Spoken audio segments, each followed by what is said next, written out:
transgénico es la adición de un ADN foráneo dentro de otro genoma para producir una característica específica que se manifestará fenotípicamente. Se debe distinguir el término transgénico de híbrido e injerto, ya que un híbrido es la cruza de dos especies estrechamente relacionadas para producir una cría que es estéril.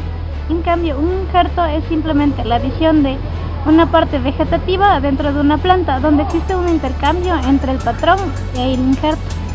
El maíz BT es un transgénico que produce en sus flores y hojas la proteína CRI, la misma que al ser consumida por las larvas, estas mueren. Por lo tanto, existe una resistencia a plagas y también a un herbicida llamado glifosato. De esta manera se aumentan los rendimientos de productividad y además la mano de obra al realizar deshierve manual.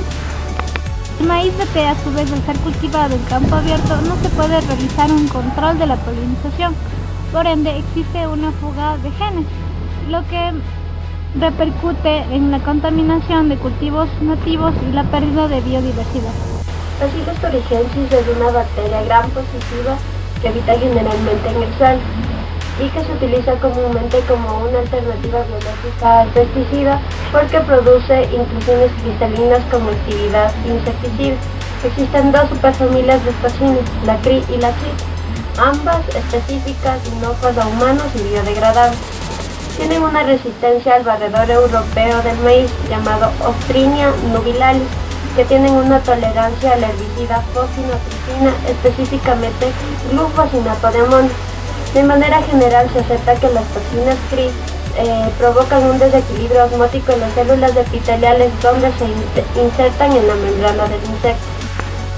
Los pasos para la obtención de un transgénico aplicados al maíz BT son: identificación del gen de interés, es decir, identificarlo en la naturaleza y aislarlo o sintetizarlo; la extracción del ADN de la bacteria Bacillus thuringiensis, el aislamiento del gen CRI y la obtención de muchas copias del gen CRI, con la ayuda de una enzima de restricción que es la fosfinotricina acetiltransferasa, que deja extremos cohesivos en el segmento de ADN extraído que codifica la proteína CRI de interés. La construcción del cassette de la inserción transgen se da de la siguiente manera: seleccionando un gen marcador denominado CAM con tres clases de genes.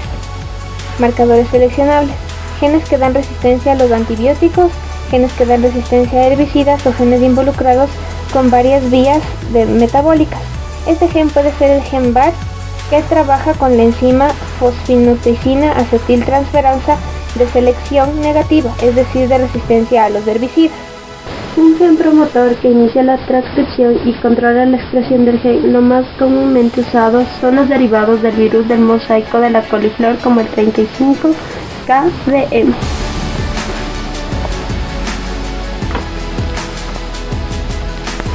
El gen de interés, que es la resistencia a Ostrinia nubilalis.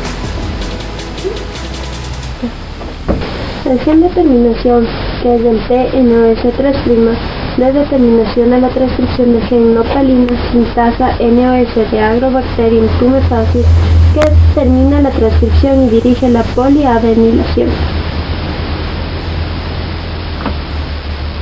El gen reportero, GUS beta-glucuronidasa coloración azul, es el gen regulador de la antocianina en maíz y luz, que es la luciferasa luminiscencia.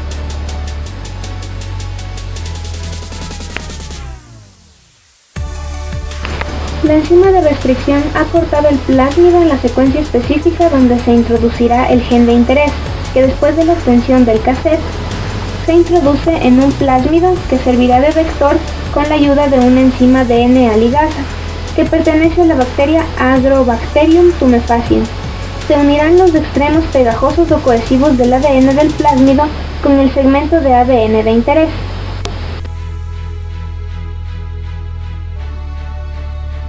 El punto más importante en la elaboración del maíz BT es la inserción del plásmido en Agrobacterium tumefaciens. Este plásmido es el portador del gen que va a dar resistencia al glifosato. Una vez que se ha insertado el plásmido en el citoplasma de Agrobacterium tumefaciens, esta va a empezar a reproducirse y duplicarse. Después se van a seleccionar las mejores bacterias, las cuales van a ser las encargadas de infectar las células del maíz que se encuentran en cultivo in vitro. Una vez que las células de Agrobacterium tumefaciens han infectado las células que estaban cultivadas in vitro del maíz, estas se procederán a reproducir mediante la clonación, las cuales por cultivo de tejidos van a generar el maíz BT con características resistentes a insectos y a glifosato, que es un herbicida.